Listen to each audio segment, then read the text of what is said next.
Hi, my name is Robert. Please read the comments in the About section of this video. It has valuable information and updates. My YouTube channel has a disclaimer video that I encourage you to watch. And please like, share, and subscribe. I hope you found what you're looking for. Thank you very much for watching. I'm going to make yet another video about how to check your timing and looking at the timing. Let's get started. The water bottle out of the way, lay it across the engine. You pull the bolt out of the timing belt cover, lift the timing belt cover off. It's real common now to see this little plastic post broken. People bump it when they're doing the timing belt jobs. Besides that, now you want to put your 30mm socket on from inside of the wheel well. On the first generation of these vehicles, 850s, you got a timing mark here in the notch in the cover right there. You need to roll the mark on the cam, which is right there, around to that mark. Check the cams, check the crank. Pull the tire off, but you can pull the tire off. You want to take the splash guard out of the way so that you can have access to the crank bolt like that there. You can check your front mount, which this one is going bad, but let me go ahead and turn that crank to get that set. All of these crank nuts are 30mm, so get you a 1/2" 30mm socket, or you could probably use some other kind of tool, but you got to turn that clockwise till your timing marks are aligned. This one I actually turned around with a large crescent wrench. I come up here, I got the mark lined up with the cover here on the exhaust cam, and the intake cam is at least 1 tooth off. So this car actually has the timing off. Let me see if I can find some whiteout or something to mark that, because here is the mark there for it, and it's a whole tooth off on the timing belt cover. You get the marks aligned on the cam, you want to go down and check the marks on the crank.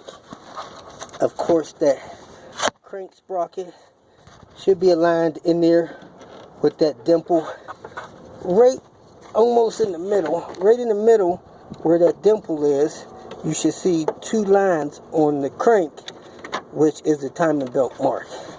So you want the crank aligned and both cams aligned.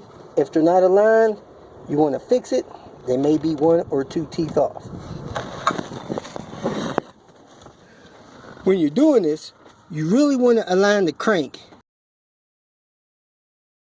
On this example, that crank is actually 1 tooth too far.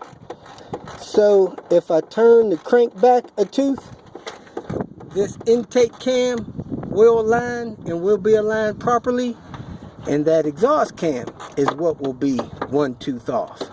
So this tensioner will need to be removed, the belt will need to be pulled loose, that exhaust cam will need to be reset, then the tensioner reinstalled, and the belt system will then be in time if you move this exhaust cam 1 tooth advance, because right now it's 1 tooth retarded. So what I've done is I've moved the crank back so that the timing is set in the crank properly. You can see the 2 marks straddling the mark on the oil pump. Then the intake cam is pretty much aligned, and the exhaust cam is 1 tooth off. On your 2nd generation white block engines, you need to put a T55 in here to turn this sprocket. You got your coolant bottle here and your power steering bottle here. You unhook that, unhook your power steering bottle here, lay that stuff on top of the engine. Now you can reach this bolt down here, take off this front cover. Remove the bolt, take the front cover off. Now you can see your timing parts down there, in which this vehicle has a mechanical tensioner that is under adjusted.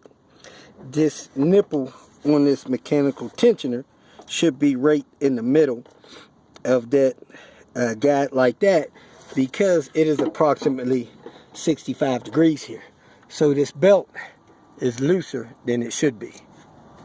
Unless somebody's been messing with the timing, which I can't tell. As you can see, the exhaust cam has the VVT hub. The intake cam does not. This cover sits on the engine like this on both sides. Make sure it's snapped in place, and your marks for this cover is up here. Straight up 12 o'clock, I'm going to go ahead and mark the cams and mark the cover on this real quick. Intake cam marked there, and I need to hit it in between that gap and that cover there. The exhaust one should line up in between that gap there. So let me roll the engine over clockwise until I get this mark where it needs to be. You have the intake cam there on the mark. You have the exhaust cam there, pretty much on the mark. Hard to get the camera lined up. It's almost impossible to see the marks on the crank with the tensioner there. So I'm going to pull that tensioner out of the way real quick so we can get down there and see the marks on the crank. This mount down here looks like it's torn. May not be. It's got a funny line there.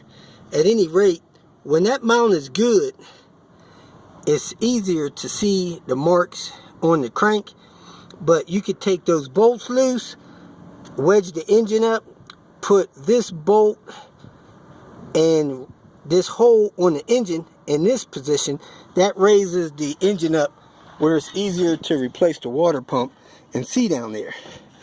But let's look down here at the marks on the crank. Right there in the middle, you should see some kind of marks in the notches, and that should be lined up with that arm that goes down close to the crank. So it looks like that is aligned. So this timing was aligned well on this second generation white block engine. Looked at the picture, and that picture was good. I could see the two notches in the gear on the crank, and it was perfectly lined up in the mark on the engine block with the oil pump. So next thing I'm going to do is pull the belt off, and I'm going to see if these sprockets will turn 360 degrees on this engine like they do on the other earlier white block engine. Once you got that crank aligned, there should be no interference. You should be able to roll these cams 360 degrees clockwise. I was able to turn this one around 360 degrees. On the intake side, I could not get it to turn around. It turned around right there about 7 o'clock, and it stopped. So it'll go between 7 and 8 o'clock and make contact. So if your crank is on, that'll go 360. This one won't. My first try to get the intake around, it stopped. But my second try, it went on ahead and it goes all the way around as well. So if that is on the mark, even this engine will go 360 degrees on both cams. If you feel that this information was useful, please like it and share it with your social media friends. You can subscribe to my channel so that you will get notifications of future videos that I post. You can follow me on Twitter, and if you need to contact me directly, please visit my website. And if you have any questions, leave them below, and someone or myself will reply to them. Again, thank you very much for watching.